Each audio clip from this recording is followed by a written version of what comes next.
How y'all doing? Good. What is just maybe this break in the schedule? I mean, obviously provides some practice time for you guys. How do you guys kind of take advantage of that?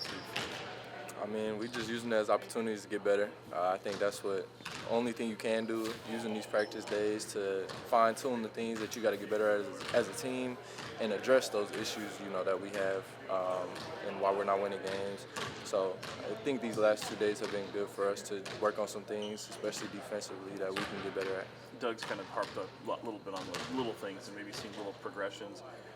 Do you echo that? Is there things that you're seeing that are kind of progressions for you guys? Yeah, I'd agree. I think there's definitely things that we just got to be more consistent as a team. We've shown it in spurts and time across the course of the season, but it's got to be consistent for 48 minutes every game. That's the only way you're going to win games in this league. It's high-level dudes, high-level players, so you got to be sharp. You mentioned the defense, obviously something Doug's always emphasizing.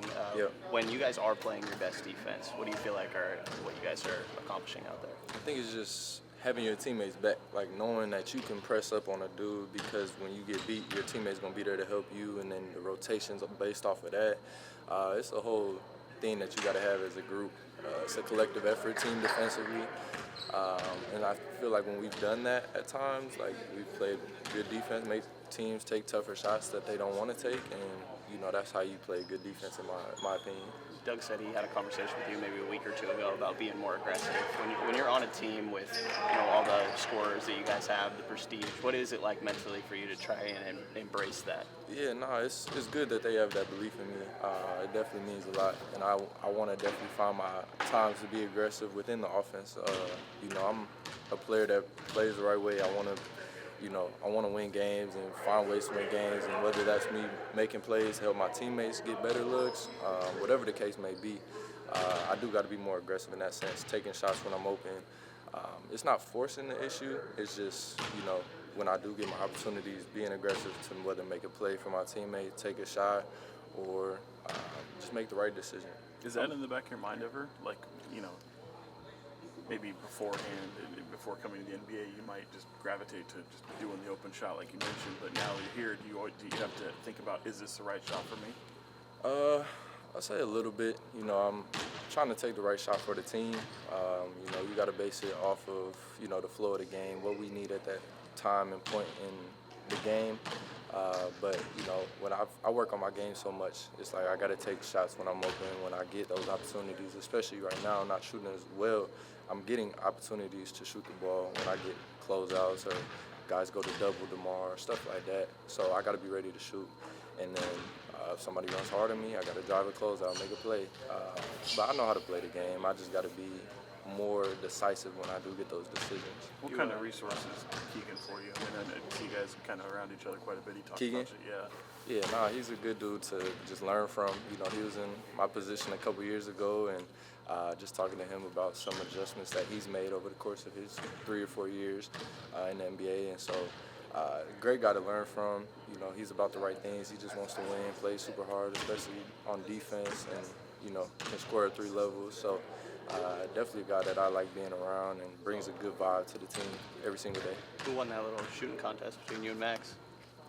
We were doing it as a group, okay. But I don't know, it was close. We were both making shots. What's your guys' relationship like? Same rookie class. How much do you lean on each other off the court? No, a lot. That's my guy. I'm rooting for him just as much as he's rooting for me, and we came in together, so we want to see each other be successful and kind of help build the ground up for Sacramento Kings basketball.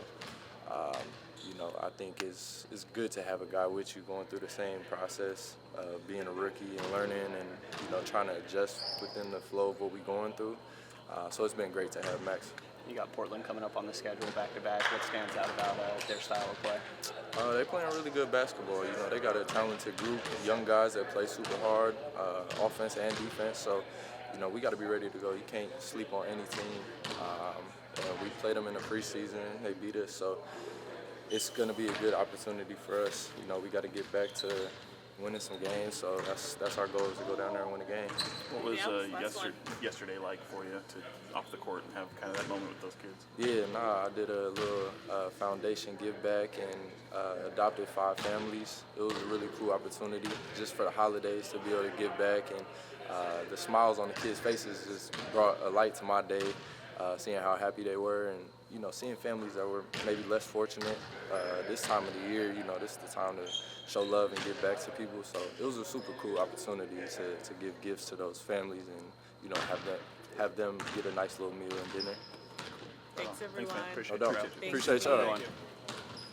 Have that moment with some of these families in town. It was good. It was really good yesterday.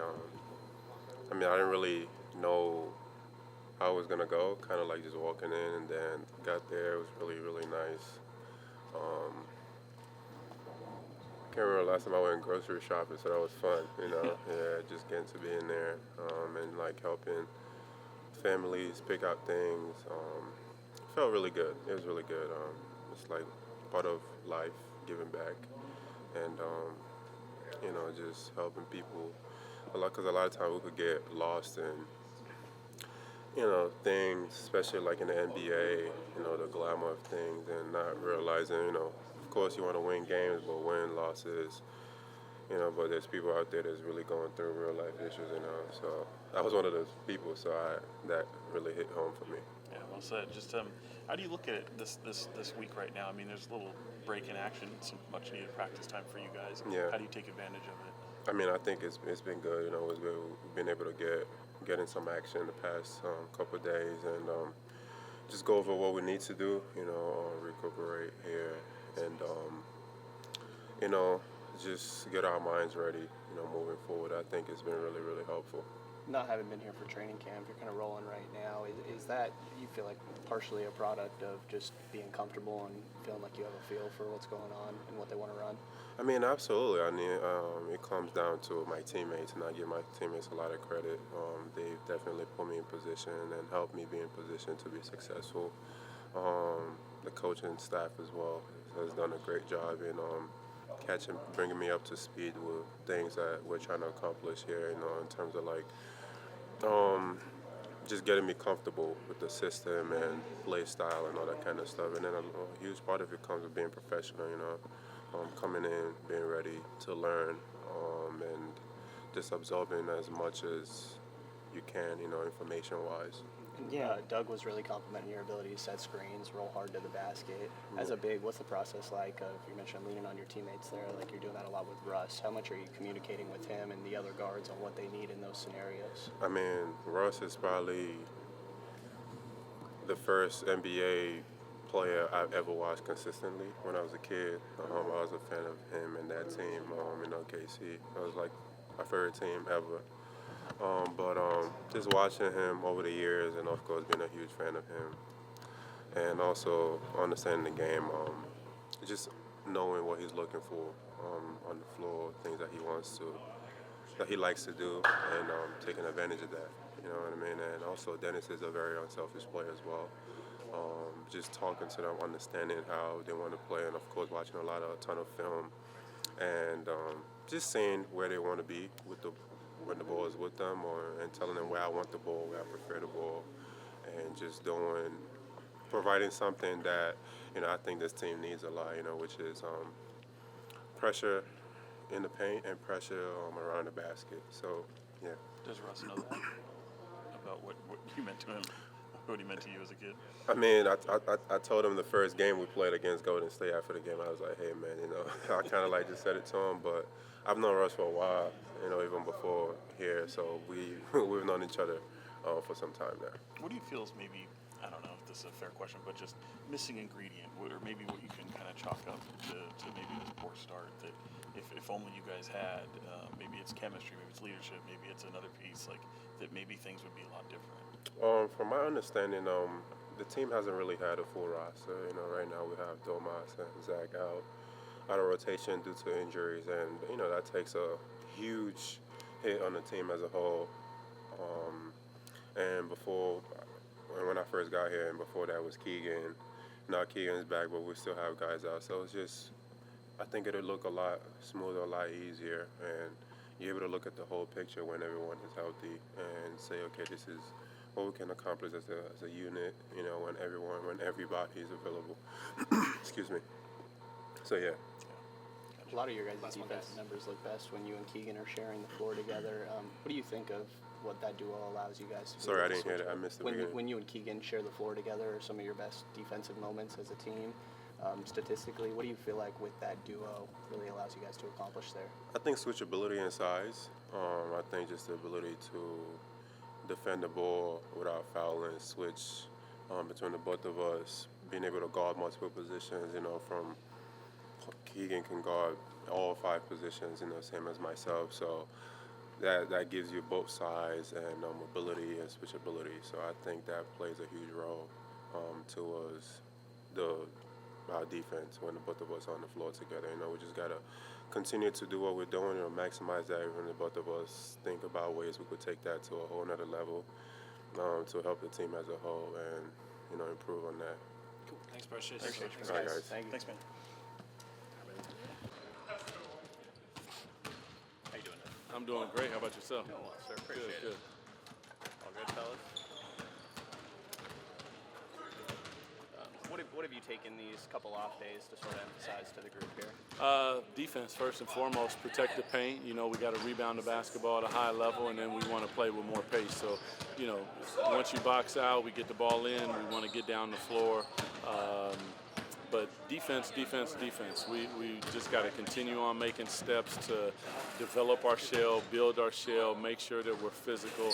And then, listen, you only end defense with a rebound. So now once that happens, we got to be physical, go hit people, and get the basketball. Being a slightly smaller team out there and that emphasis on rebounding, is that a 5-man collective job? Always. Even when you're big, sometimes you're dependent on those big guys, but they're locked up with somebody, and then all of a sudden the small comes back and gets the rebound. A lot of teams now are using offensive rebound to start their defense, meaning that they're crashing, staying on top, which is something that I really like, because now you're starting your defense at 94 feet. It's not that you're picking them up, but at least the ball bounces and it becomes a 50-50 ball. So we just got to make sure that we're on point. We're working through all of it. Guys have been focused and locked in, and you make those small improvements, and before you know it, you look back and you've improved quite a bit. Balancing that with the transition emphasis, is there moments where it's okay for guys to leak out, or do you feel like you can do both there, have all 5 crash defensive guys and still? No, I mean, that is more what's happening in the league. We're getting guys back because we want to make sure in transition we're solid. If we have a team of all young athletes, that's a different animal to crash 5. We're seeing that around the league. For us, we got certain guys who crash the backboard, and if you're not crashing, don't stand in no man's land. If you're in the corner and you didn't crash, get back. Sprint back, build walls, and make sure that we're protecting the paint. With Nique, you had mentioned previously having a conversation with him about being more aggressive. Have you seen that play out on the court? When you talk about being aggressive, it's actually, to be honest, it's more from the fundamental foundation standpoint, that when we look out there, we want to see him physical, we want to see him sprinting the floor, we want to see him bullying through pick and rolls, we want to see him using his voice and speaking. There's aggressiveness in a lot of those things. It's not just, and I don't know if that's what you're speaking to, like shooting the basketball. Like, he's going to get his shots, he's going to be aggressive and get downhill, but really for him, I'd like it to start on the defensive side of the ball with physicality, pick up points, flying around the floor, getting rebounds, and bringing the ball up the floor. It feels like when you guys are there's stretches where you're fouling a bit more than others, and it might correlate with the physicality there. I know you're trying to strike that balance of physicality without fouling, but how much are you willing to live with that, essentially, if it is coming with that physicality? Well, you don't want to foul just because you're out of position and you're fouling with no physicality, and sometimes that's where we're leaning. If we're on the side of physicality, grab, hold, and control, and screen and rolls and slip outs, and they're calling fouls, okay, we're willing to live with that. And even sometimes smart fouls that, we're not close to the penalty, you got a foul to give, a guy gets a straight line drive on you, just foul him, take it out, reset the shot clock at 14 seconds, and we live to fight another day, as opposed to giving up layups, getting us in rotation and knocking down threes. So, fouling is something that, first of all, we have to have a consistency with the aggressiveness and the physicality. And then that will even out the whistle, because now they know this is Sacramento Kings basketball. It's just been too sporadic right now. And with the players you got out, Domas and Zach specifically, a lot of offensive firepower. Is there specific guys you pull aside, have a conversation with, hey, we need more from you, or is it more of a collective? No, play the game the right way. Once you get downhill, you create a 2v1 situation. Those are the times where you make the reads. The ball is swung to you, you either shoot it, you're on a closeout, you have to make a read. No one has to do anything more. You just have to be better, more attention and detail-oriented into our approach. When you guys are playing your best defensively, what do you feel like are the main things you're seeing out there? I'm seeing higher pickup points. I'm seeing physicality on bullying screens. I'm seeing physicality when guys are running into go screens, forcing reds as opposed to just calling it in space, and now you're getting mixed up, you're not sure. Force the reds. Make him push him into your teammate. Now the red is there. So no screen, no scheme. And then we're finishing with rebounds. When we're doing those things, we put ourselves in a good position with boxes and elbows being long and communicating at a high level. You got 2 games coming up against Portland, a really good defensive team. What challenges do you feel like they present to you guys? Well, one of the biggest ones is, they read 1 through 5. So now it takes energy to deal with that. You got go screens and tap screens, slip screens, all the different things, but it causes constant movement to put them in a position where they make a mistake, whether it's splits, all those different things. And I know we can do it because we do it in stretches, but to beat a team like that, you got to do it consistently for 48 minutes. Thanks. Appreciate you guys. Thanks, man. Yep.